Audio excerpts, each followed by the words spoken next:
Vamos agora começar a discutir a terceira unidade, né? Nós iremos aprofundar o conceito, né, algumas definições de políticas públicas, fazer uma diferenciação entre análise política e análise de política pública, contextualizar, né, como é que se desenvolve o campo de estudo de política pública no Brasil, nos Estados Unidos. Vou pontuar alguns elementos do texto da Marta Fará. Em seguida, nós vamos comentar os principais modelos teóricos, né, de análise de política pública. E, por último, discutir o ciclo de política pública, né? Um pouquinho de cada uma das etapas da política pública enquanto um processo, certo? Então, assim, sobre as definições, eu vou discutir com vocês duas que eu considero importantes, porque destacam alguns nós conceituais, né? Os nós conceituais é um termo utilizado pelo Leonardo Seck, não está no material base de vocês, mas é interessante para a gente pensar na complexidade da própria definição de política pública, tá? Então, a primeira definição é do Laszlo, que a política pública é um conjunto aí de programas que refletem determinados objetivos, valores e práticas, tá? Eu escolhi esse conceito porque nesse conceito a gente tem um nó conceitual em relação ao nível de abrangência da política pública, tá? Então, a política pública, ela compreende essas ações, né, governamentais, desde no aspecto de política nacional. Essa política nacional, ela se desdobra em programas, né? Esses programas, eles podem se desdobrar em projetos, né? E os projetos em ações e metas. Outra definição muito utilizada é a do Day, né? Que ele fala sobre a política pública enquanto tudo que os governos decidem ou não fazer. Coloca a não atuação do Estado, né, também como uma política pública.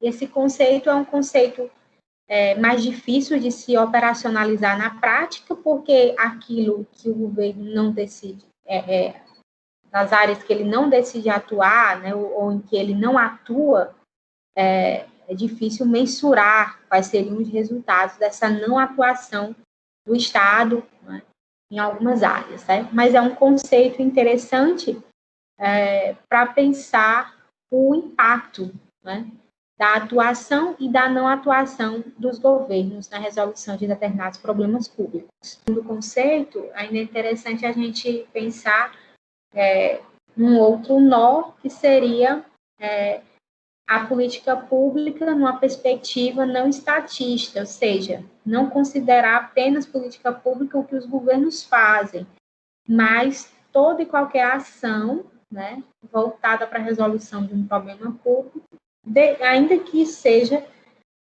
concretizada por organizações não estatais, né? Essa abordagem, né, a gente chama de abordagem multicêntrica, né? Os estudos de políticas públicas é considerar que o interesse público, né, a resolução de problemas públicos pode se concretizar, né, essa resolução por meio de organismos não estatais. E mesmo assim, então, nesse sentido, eu também tenho uma política pública, ainda que não seja concretizada diretamente pelo Estado. Essa abordagem multicêntrica, ela vem ganhando muito espaço a partir da década de 90, né, quando o terceiro setor, né, e essas medidas também de diminuição do Estado, a gente tinha colocado lá na aula passada, né, essa voga neoliberal de diminuição de Estado mínimo, né, algumas atribuições que antes eram exclusivas do Estado, deixam de ser exclusivas do Estado e passam a contar também com apoio do espaço privado, né, de empresas, de organizações não governamentais. Além disso, a gente precisa fazer uma diferenciação entre análise política e análise de política pública. Tá?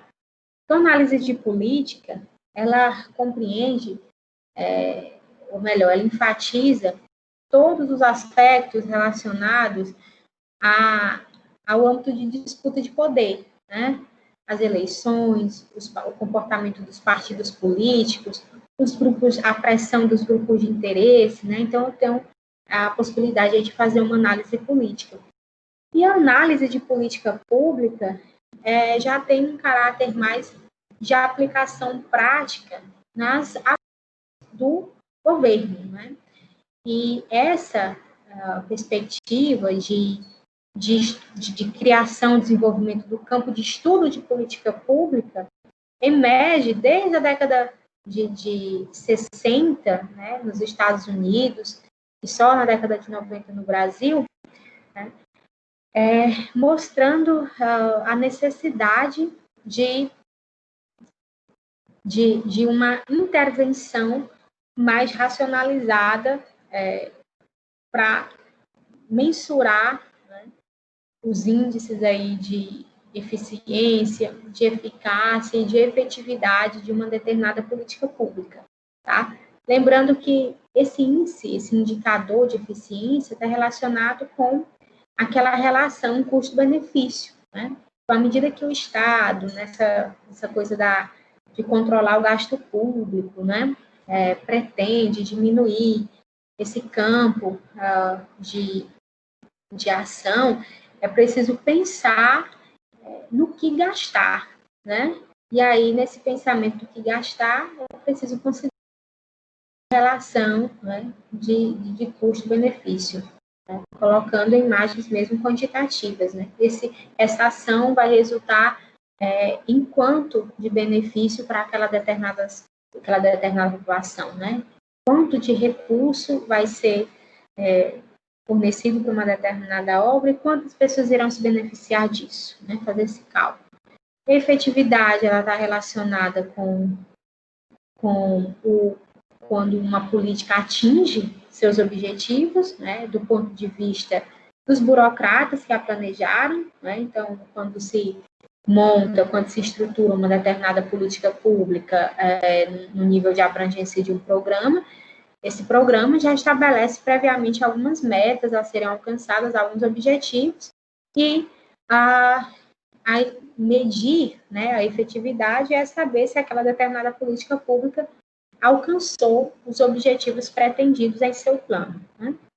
Já a eficácia está relacionada com os resultados da política, mas não na percepção dos burocratas, dos seus implementadores. Está relacionada com a percepção dos usuários, né, dos beneficiados pela política pública. Em relação aos modelos teóricos de análise de política pública, na ciência política, como eu disse, desde a década de 60, ela começou a se estruturar enquanto um campo de análise, várias formas, né, e o modelo é como se fosse um parâmetro utilizado para fazer uma análise de uma determinada política. Vários modelos eles foram criados pelos cientistas políticos para entender quem, né, decide uma determinada política, o modelo sistêmico, que considera as entradas, né, de um determinado processo, no caso de resolução de um problema público, e essas entradas a gente chama aí de as demandas, né, e o apoio político que uma determinada linha de ação recebe, né, considerar os sistemas nacionais, né, para a realização de uma política pública, os subsistemas na área de educação, saúde, né, e a interrelação desses subsistemas, considerar a interdependência dessas variáveis na análise da política pública, né? E aí eu tenho esse modelo sistêmico, que é um modelo bastante abrangente, né, que considera um número maior de variáveis do que os outros modelos que eu mencionei agora, por exemplo, o modelo institucional, né, que a ênfase é sobre as instituições, o modelo elitista, que vê a questão dos agentes decisores, né, aqueles que decidem por uma determinada política, o modelo de teoria de grupo, que pretende investigar as relações de poder nessa disputa de recurso público, né, para financiamento de uma determinada política pública, né. Por último, entra em cena esse campo de estudo de política pública, deixa de se importar com essa questão da implementação, porque que planos, o que se desenha lá enquanto um plano não se realiza na prática, né? Deixa de responder mais essa pergunta e começa a se preocupar com o próprio gerenciamento da política pública, no ciclo de política pública, né? Que é uma metodologia de análise de política pública que considera essa última linha de desenvolvimento do campo de estudos desta área, né? Que é ver separar a política em determinadas etapas e entender que essas etapas elas estão interrelacionadas, são interdependentes e que essas falhas, né, por exemplo, e aí eu vou citar aqui quais são as etapas, né? Primeira etapa, a identificação do problema, considerando a política enquanto um processo, né? Identificação do problema, informação da agenda. Segunda etapa, formulação da política. Né? A terceira etapa, a implementação, e a quarta etapa, a avaliação da política pública. Né? Então, é importante em cada uma dessas etapas entender que uma determinada falha pode repercutir lá na identificação, por exemplo, de um problema. Né? Quando se associa, foi colocado, né, a morte de crianças prematuras com o descuido com o pré-natal, né? Existe uma relação entre esse problema público, né? Então, qual será a linha de ação do governo? Então, nós vamos investir em pré-natais. Tá? Então, só estou exemplificando como que se identifica um determinado problema, como é que aquele determinado problema entra numa agenda pública, ele precisa de um reconhecimento amplo, né? Tá? E aí já entra na segunda fase, que é essa de formulação da política. Então, se identifica um problema, se reconhece, esse problema entra na agenda, né, na agenda pública. A agenda pública, no primeiro momento, seria, na disputa eleitoral, o próprio plano de governo, né? Em seguida, esse plano ele vai se transformar aí no PPA, né? Na LDO, também, né? Na LOA. Então, tem uma natureza subjetiva aí no desenho de uma política pública. Mas a proposta da metodologia, né, de análise de ciclo é driblar essa subjetividade, colocando mesmo em âmbito de gerenciamento, até porque a última etapa seria a etapa de avaliação. E a partir da avaliação, eu vou comparar, né? Emitir um juízo de valor em relação àquelas ações. Se aquelas ações elas foram, né, suficientes para combater aquele determinado problema público ou se não. Se não, preciso, né, novamente identificar esse problema, para enumerar essas causas que estão relacionadas com o problema, formular a política, que são essas diretrizes de ação, implementar, que é concretizar o plano, né, colocar em prática o conjunto de diretrizes e, por último, novamente, a avaliação que serve como feedback para o corpo gestor, né, governamental. Então, pessoal, a gente vai ficando por aqui. Espero que vocês aprofundem os estudos e boa sorte.